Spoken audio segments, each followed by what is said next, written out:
10 murder mysteries from history that still have no answers.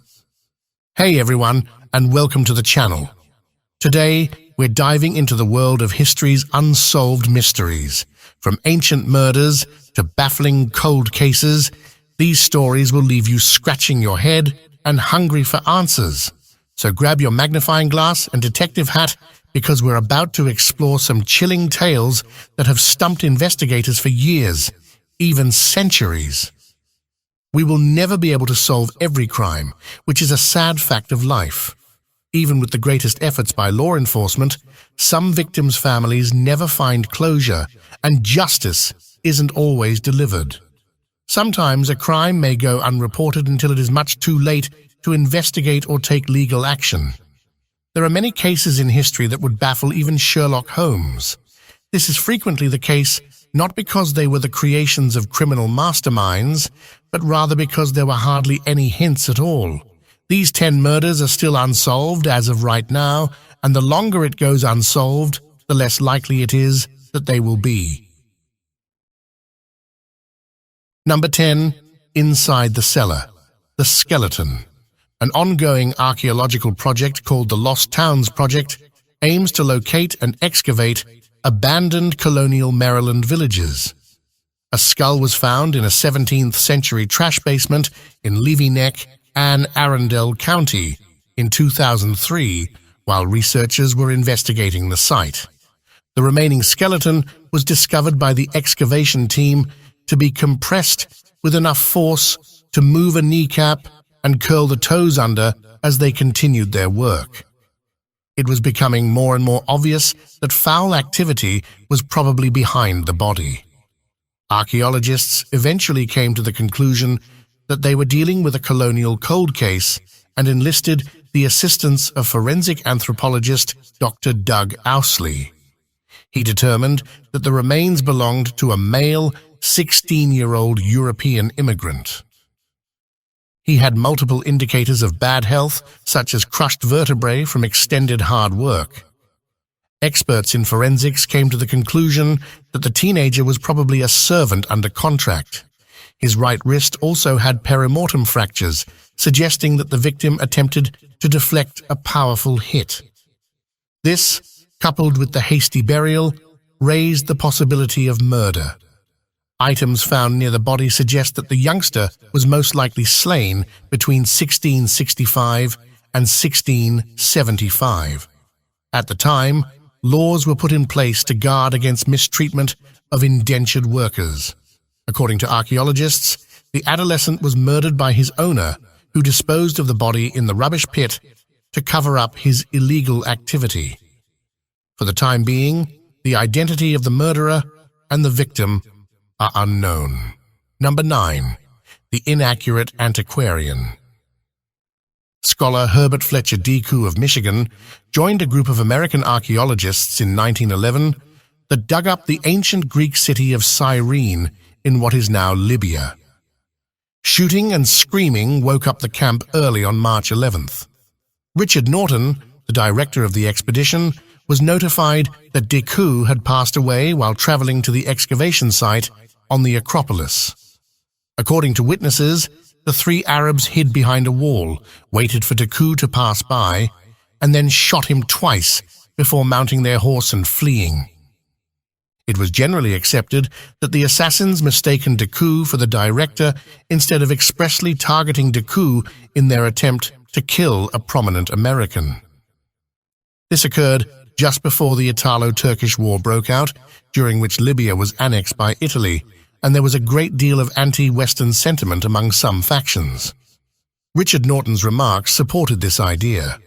Additionally, he informally supported certain gossip that at the time was widely circulated around the nation. The story that the Michigan archaeologist was targeted by a Bedouin man for sleeping with his wife was instead promoted by the Italians, who obviously disputed the heated rumors that the Arab assassins were motivated by Italian influence. The assassination briefly had the potential to become a significant global incident.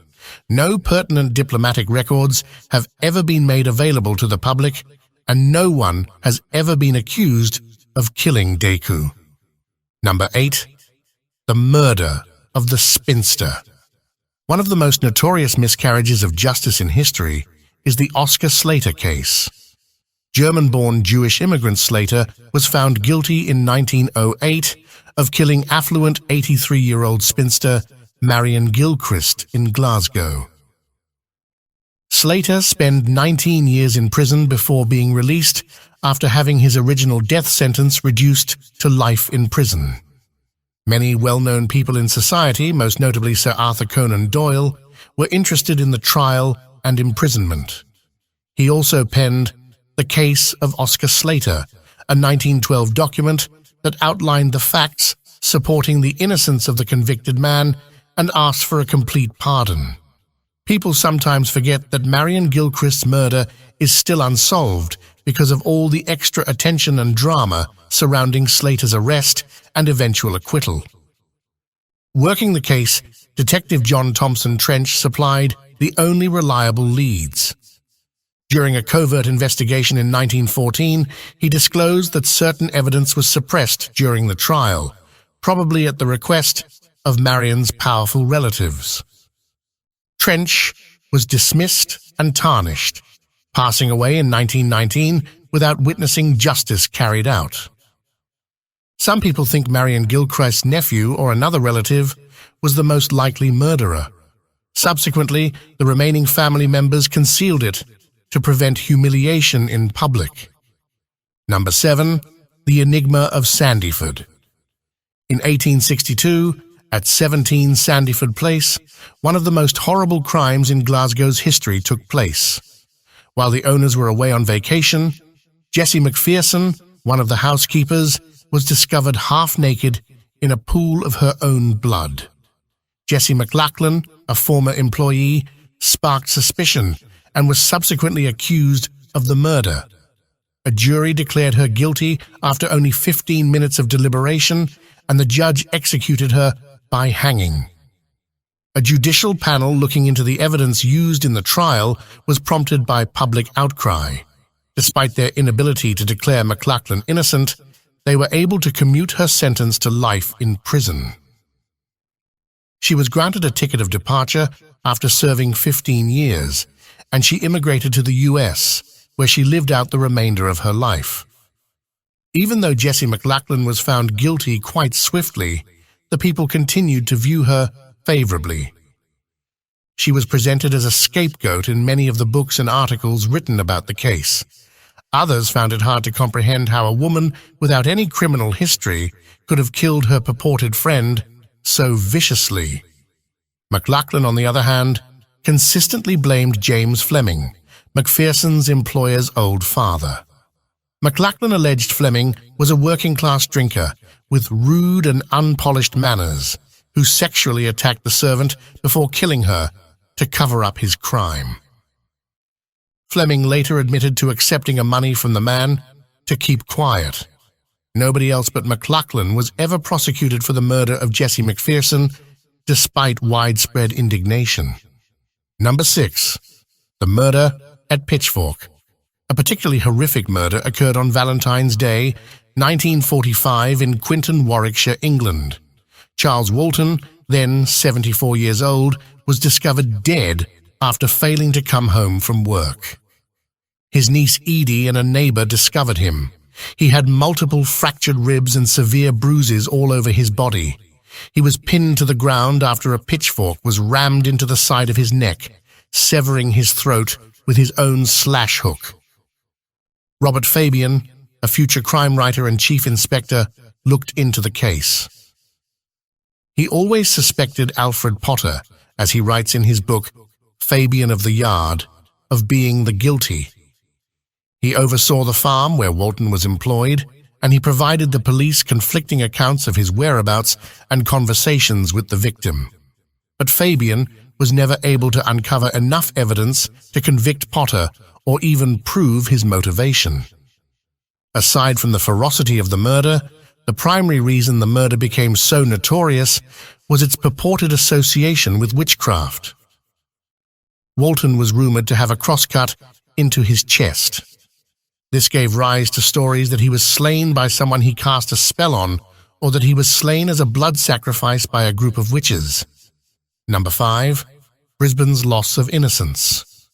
The day. 1952 saw the brutal murder of 22-year-old Betty Shanks, which shocked Australia. On September 20th, the morning after, Betty's horribly beaten body was discovered in a garden in a suburban area of Brisbane. The largest criminal investigation in Queensland's history was launched after her death. However, it was ultimately unsuccessful. It's still the oldest unsolved murder in Brisbane to this day. The cab driver's description of a man he observed leap a fence and head toward the crime scene at 10:30 p.m., then return 3 hours later, was the only reliable lead the police had. Numerous suspects were questioned by investigators, and some confessions were even obtained, but all of them turned out to be untrue. When 2 authors pointed the finger at separate people in books they published at the same time in 2014, the case sparked fresh controversy. Ted Deuse, a professor in Brisbane, was one of them. The other was Ken Blanche, a former journalist who covered the 1952 initial case. According to Deuse, Betty Shanks was attacked by Eric Steary, a locksmith, after she rejected him. Delcia, Steary's own daughter, provided these data. She stated that before seeing Dus, she had gone to the police multiple times, but had always been turned away. Blanche kept his suspect's identity a secret. Before Betty, he supposedly attempted to kidnap another female, and he was a former army driver. Although the reporter hasn't heard from the suspect since 2007, she is urging authorities to perform a DNA test. Number 4. The demise of a combatant. The 150-year-old assassination of American Civil War hero George Culvos Culvercoresses continues to baffle historians and amateur investigators alike. During the war, the Greek-American gained notoriety as the captain of the USS Saratoga. 5 years after he retired in 1867, he was shot and killed on Clinton Street in Bridgeport, Connecticut. Culvercoresses was on his way to New York and carried a bamboo sword cane and $8,000 in cash in a leather satchel. He was shot once in the left side of the chest, just far enough for his clothing to catch fire from the gunpowder. A short distance from his body were found bullets, percussion caps, a powder horn, and a revolver. A few hundred yards away, the next day, the empty bag was discovered. The sword cane of the captain appeared to have been harmed during a struggle. The most obvious explanation, that there was missing money, was robbery. It has been speculated that Culvos was singled out for attention because some witnesses claim to have seen him acting abnormally before he passed away. Regretfully, the police mishandled the evidence, which some blamed on ineptitude and others on a deliberate cover-up, making it impossible to establish a strong case. Over time, a number of people have come forward with confessions to the murder, including a Danish soldier who, on his deathbed, acknowledged that he had assassinated Culvercoresses during a botched robbery. However, the most widely held belief is that the combat hero committed suicide. Insurance firms gladly backed this theory, refusing to pay out the over $200,000 worth of policy Culvercoresses took out. Number 3. The Murder Mile in Ruislip. On September 14, 1954, in the evening, 21-year-old Jean Mary Townsend was making her way back to her Ruislip, London, home after attending a party in the West End. Around midnight, she was last seen leaving South Ruislip Station. Her body was discovered the next day, having been strangled with her own scarf. Jean's handbag was discovered close by, along with her shoes and stockings, but there were no indications of a sexual assault. There were some promising leads early in the case. A U.S. Embassy employee came forward and claimed that he had driven away a peeping Tom a few days before.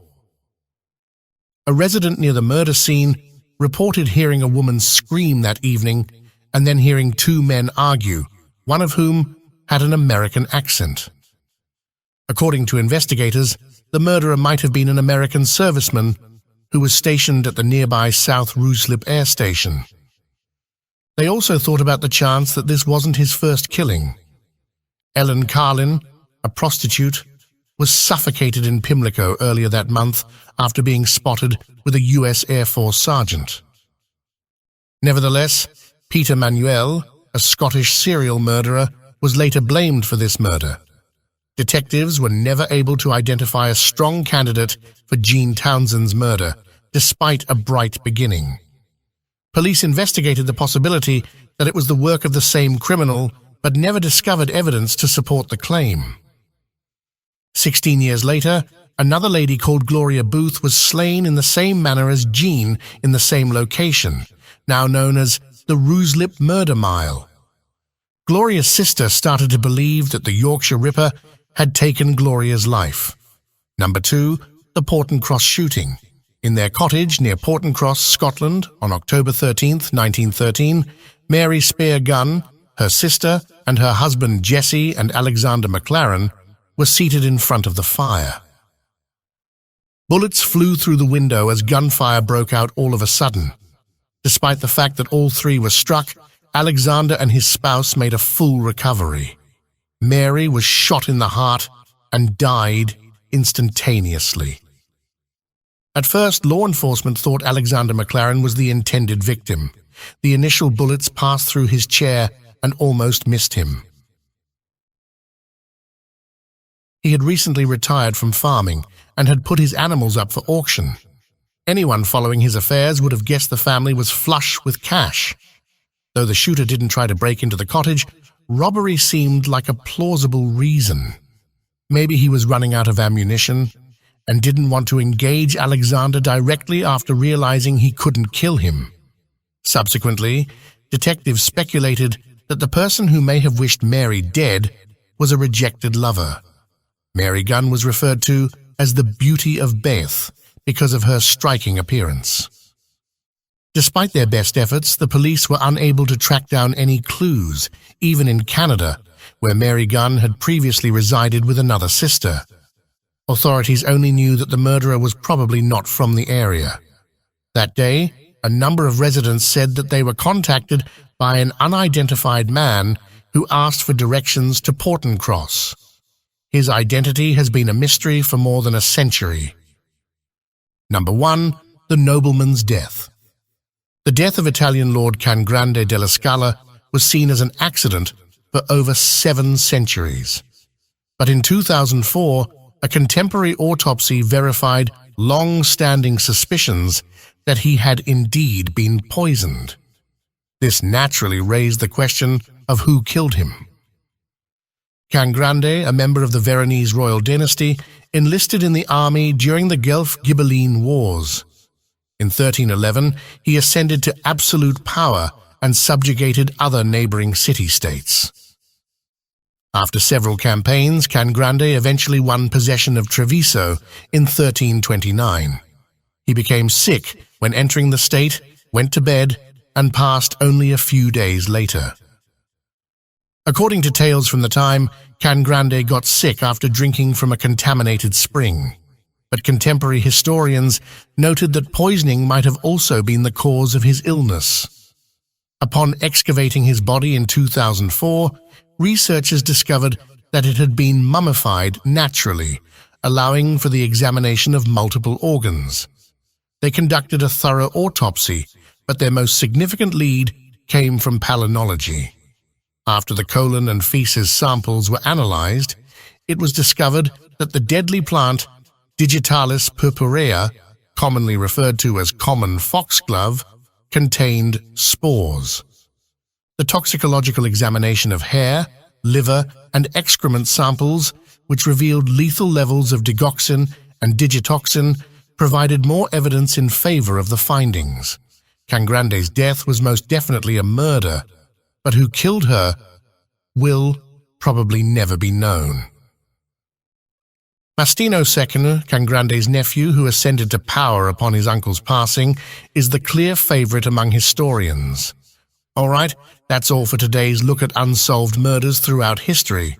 These cases are a chilling reminder of the darkness that can sometimes lurk in the past. but they're also a testament to the enduring power of human curiosity and the relentless pursuit of justice. If you enjoyed this video, be sure to like and subscribe for more mysterious content, and let us know in the comments below. Which unsolved murder case fascinates you the most? Maybe together we can crack the code. Thanks for watching.